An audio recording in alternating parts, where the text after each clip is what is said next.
Les prochaines canonisations, le synode sur la famille, les écoles, voici les thèmes centraux abordés par l'Assemblée des ordinaires catholiques de Terre Sainte, réunie à Jérusalem les 10 et 11 mars. C'est dans la basilique de Gethsémani qu'a eu lieu le second pèlerinage de Carême organisé par la Custodie de Terre Sainte à Jérusalem. Un nouvel orgue a été inauguré dans la basilique du Saint-Sépulcre, cadeau de bienfaiteurs autrichiens. Il vient renforcer un lien historique entre l'Autriche et la Terre Sainte. À l'occasion des élections politiques en Israël, l'Église catholique lance un appel aux chrétiens citoyens israéliens, les invitant à voter. La ville de Jérusalem est riche en vestiges de tombes anciennes remontant avant le Christ, des preuves concrètes de la façon dont les enterrements avaient lieu à l'époque de Jésus.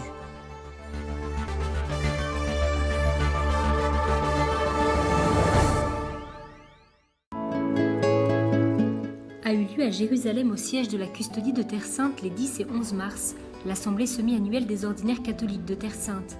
Les chefs des églises de rite latin, maronite, melkite, arménien, syriaque catholique, ainsi que les évêques auxiliaires du patriarcat latin, le nonce apostolique en Jordanie et en Irak, le délégué apostolique à Jérusalem et en Palestine et le custode de Terre Sainte ont étudié les problèmes de la vie de l'église locale et pensé une stratégie pastorale commune, en particulier pour les rendez-vous de ces prochains mois, notamment le synode sur la famille et la canonisation des deux bienheureuses arabes, Marie-Alphonsine Gattas et Mariam Bawardi, le 17 mai à Rome.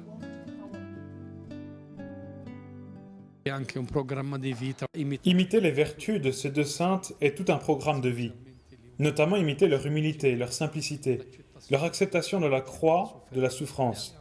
Nous avons parlé aussi de ceux qui participeront, de ceux qui ne pourront pas. C'est un casse-tête, mais les saintes intercèdent pour nous et tout ira bien.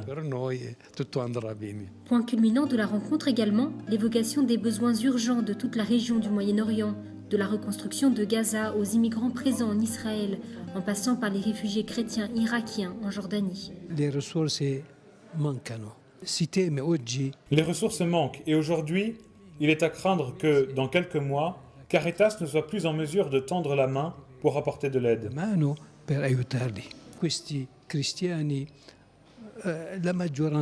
La majorité de ces chrétiens ne regardent plus en arrière. Ils regardent toujours vers l'avant, dans l'espoir de trouver un pays d'accueil. Les organisations internationales et les pays doivent également intervenir. Une partie de la rencontre a également été consacrée à la situation des écoles catholiques en Israël et en Palestine. La formation des nouvelles générations est le fer de lance de la mission éducative de l'Église en Terre Sainte, mais elle est confrontée aujourd'hui à des problèmes nouveaux et complexes. A livello accademico, a livello di risultati nella scienza, noi siamo... Sur le plan académique, en termes de résultats, nos écoles sont les premières en Israël, du point de vue scientifique. Nos écoles sont en lien avec le ministère de l'Éducation. Mais en même temps, le ministère a réduit les subventions aux écoles catholiques. C'est un obstacle dans la poursuite de notre activité et pour l'amélioration de nos écoles. Per continuare e migliorare le nostre scuole. I vescovi sono i primi responsabili dell'insegnamento. Les évêques sont les premiers responsables de l'enseignement dans l'Église. Par conséquent, ils sont les premiers responsables des écoles, du suivi des écoles en rencontrant les élèves, les enseignants. Nos écoles sont ouvertes à tous, musulmans, chrétiens, à toutes les églises et à toutes les confessions, pour créer une nouvelle réalité humaine, et parce que l'Église doit être présente dans la société par l'école. Vita umana e perché la Chiesa deve essere presente nella società tramite la scuola. La réunion des évêques s'est conclue par une célébration solennelle présidée par le nonce apostolique Giuseppe Lazzarotto pour le 2e anniversaire de l'élection du pape François dans l'église du Centre Notre-Dame. En 2 ans, il a parcouru le monde. Il a franchi tous les obstacles qui se trouvaient devant lui. Nous aussi, nous ne devrions pas nous satisfaire de la popularité extérieure, mais nous devons mettre vraiment en pratique ces paroles, parce que ces paroles sont un programme de vie pour nous chrétiens, et de manière spéciale pour les chrétiens de Terre Sainte.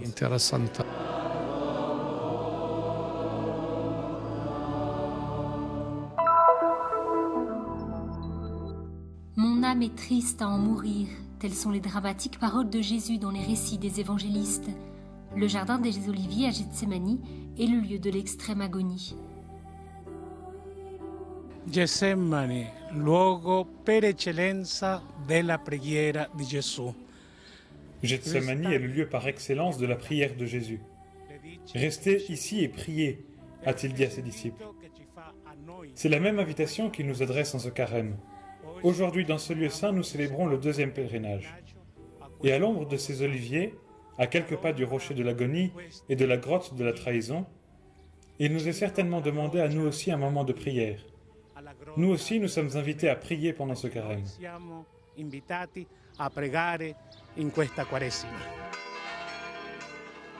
La célébration du second pèlerinage des franciscains a eu lieu justement dans la basilique de Gethsémani.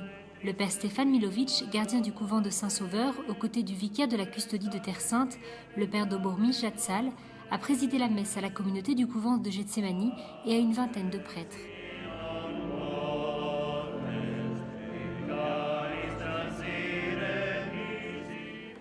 L'homélie a été prononcée par le père Peter John Hughes, prieur de la communauté de San Gregorio al Celio à Rome.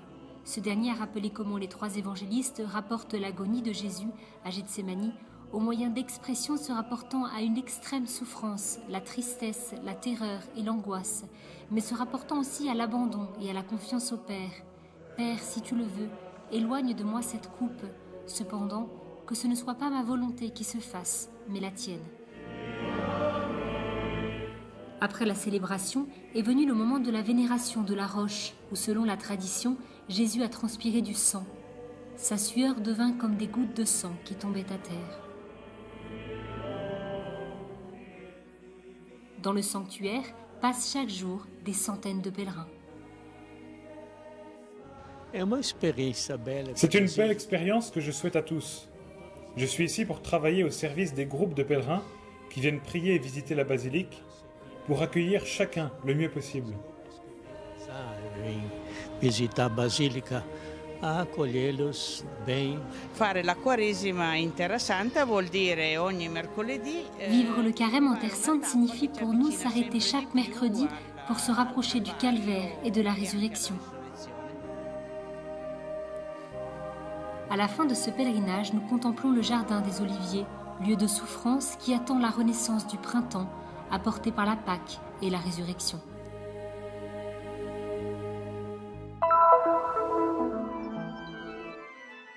Une musique nouvelle vient donner vie aux pierres millénaires de la basilique du Saint-Sépulcre.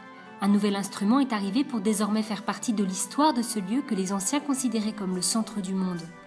Le nouvel orgue de Sainte-Marie-Madeleine a été inauguré le 12 mars au cours d'une messe célébrée par le custode de Terre Sainte, le père Pierre Battista Pizzaballa. Au service de la liturgie, l'instrument arrive juste à temps pour la célébration de Pâques 2015.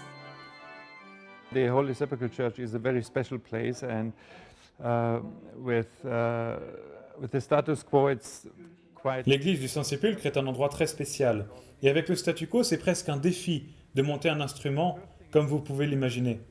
Ce fut un défi rien que d'envisager comment monter l'instrument, penser comment il devait apparaître et le fixer à l'endroit prévu. And to fit it in that particular place. That's a more smaller organ, for the big organ is there behind of us. Celui-ci est un petit orgue, le plus grand est celui qui se trouve derrière nous. Je pense qu'il a été construit pour ce lieu très intime, en bas, pour accompagner la scola. C'est un instrument d'intimité, et son défi n'est pas le même que celui des grands instruments qui doivent être forts, avoir un son puissant, notamment dans les cathédrales. It's rather loud and fills the cathedral with a mighty sound. Le nouvel instrument de musique a été construit par une société autrichienne grâce à l'aide de nombreux bienfaiteurs autrichiens. Un lien très fort unit cet État européen avec la Terre Sainte.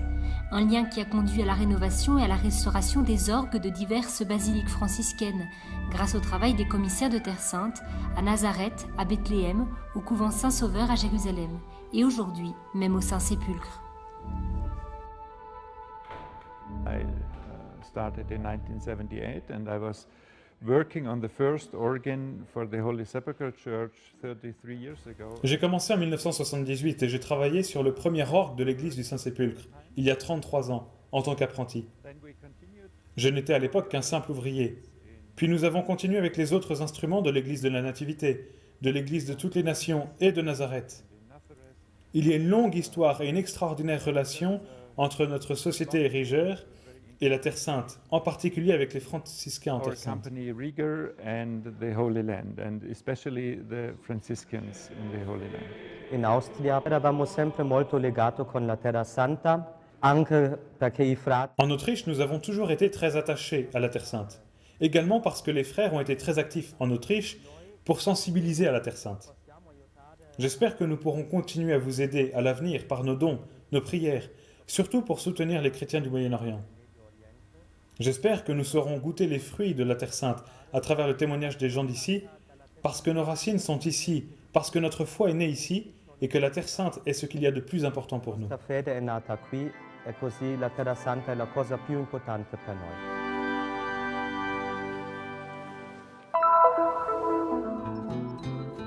À l'occasion de la campagne pour les élections législatives qui désigneront les 120 députés de la Knesset et par suite le futur Premier ministre d'Israël, la commission Justice et Paix de l'Assemblée des ordinaires catholiques de Terre Sainte a interpellé les électeurs israéliens dans une lettre datée du 11 février, commençant par ces mots « Soyez responsables et votez ». La commission vise tout particulièrement les communautés arabes israéliennes chrétiennes qui représentent environ 9% des Arabes israéliens, ces derniers constituant au total 20,7% de la population d'Israël.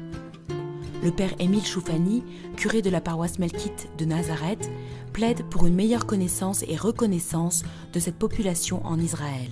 La majorité, c'est des musulmans qui habitent surtout en Galilée, c'est-à-dire à partir de Nazareth jusqu'à la frontière du Liban, avec plusieurs grands villages et villes. Et il y a un modus vivendi qui a été très, très important depuis 1948, les années 50, les années 60, après 67. Et cette population vit dans la perspective qu'elle appartient historiquement au peuple palestinien, mais qu'elle est citoyenne israélienne.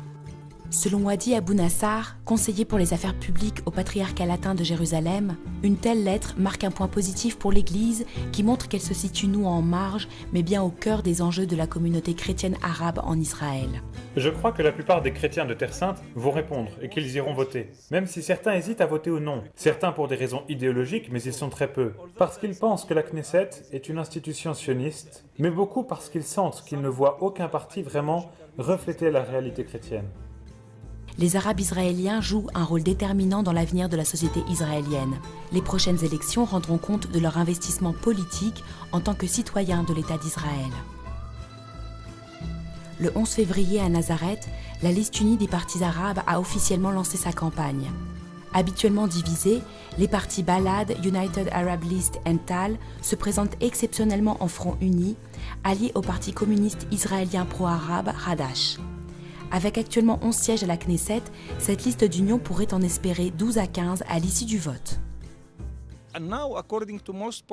Selon la plupart des sondages, il pourrait être la troisième force politique après le Likoud et l'Union sioniste. J'espère que s'il y a assez de sagesse chez les leaders de ce parti d'un côté, et s'il y a une chance pour le centre-gauche de gagner, il pourrait être un acteur majeur dans la définition de la future politique en Israël. Aussi, la formation de cette coalition pourrait contribuer à l'augmentation du taux de participation des Arabes israéliens, sans pour autant prévoir que cette liste unie fera l'unanimité de la société arabo-israélienne. My humble assessment is that the Arab Palestinians in Israel will be divided more or less to 50. Les Arabes palestiniens en Israël vont se diviser entre plus ou moins 50% pour la Ligue arabe unie, 20-30% pour le parti sioniste, même le Likoud, Shas, pour des raisons opportunistes, et environ 20% n'iront pas voter, pour des raisons idéologiques, par paresse ou par défiance envers le système. Will not go to vote, either for ideological reasons, for laziness, or because of no belief in the system.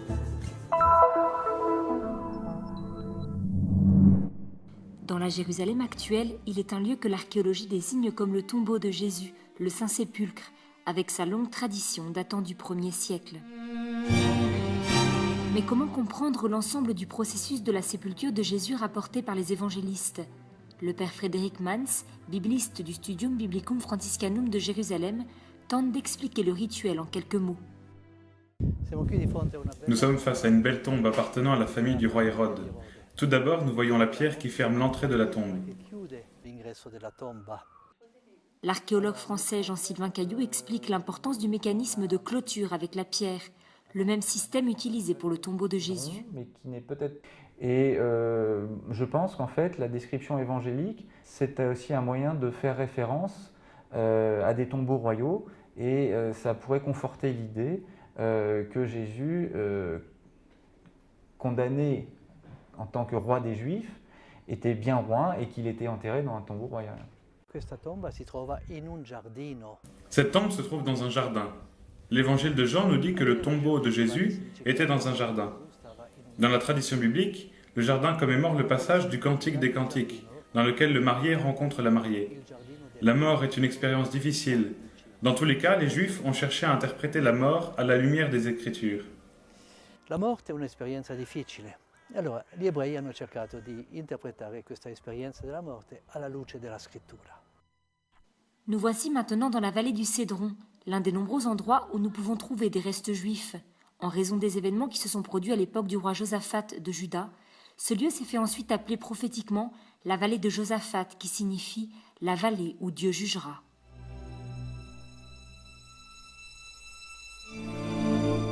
Visto che abbiamo qui una tomba di una famiglia sacerdotale, quando un ebreo moriva, la prima cosa da recitare... Voici le tombeau d'une famille sacerdotale.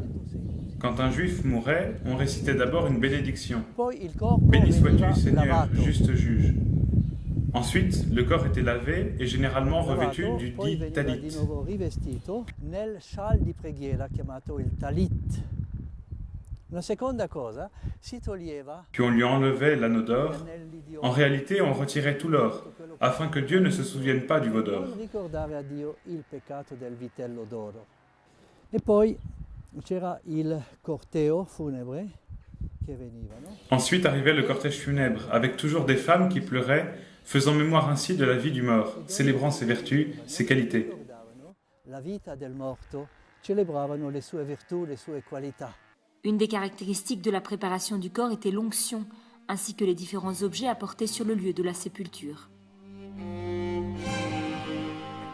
Arrivato qui nella tomba, il morto veniva Une fois arrivé à l'endroit de la sépulture, le défunt était déposé sur une sorte d'arc, et de petits vases contenant de l'huile, du vin et du parfum étaient disposés de part et d'autre.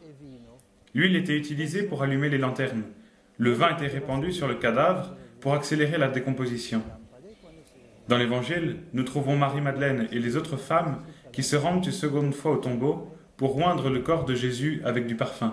Nel Vangelo vediamo che la Maddalena e altre donne venivano per ungere di nuovo il corpo di Cristo.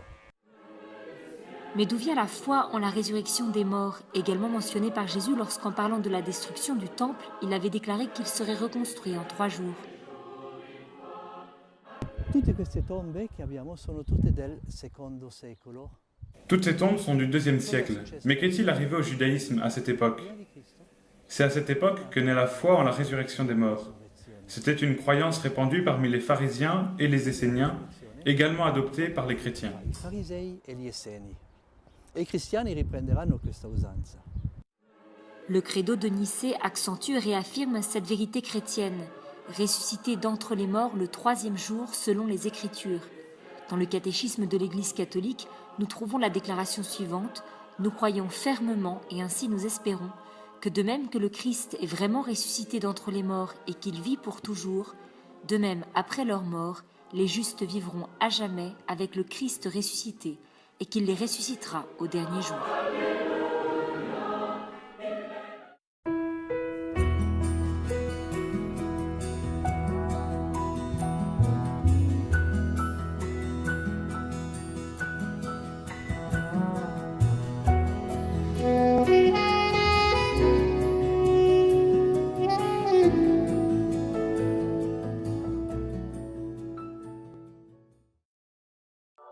Nous sommes ici pour faire connaître la Terre Sainte. pour donner une voix et une visibilité à l'église mère de Jérusalem, aux chrétiens locaux et aux lieux saints. Nous sommes ici pour raconter les histoires nombreuses et souvent oubliées de ceux qui vivent au cœur des difficultés avec foi et courage. Nous sommes ici pour porter au monde entier l'espérance de la terre de Dieu. Soutiens ceux qui œuvrent au nom de la custodie de Terre Sainte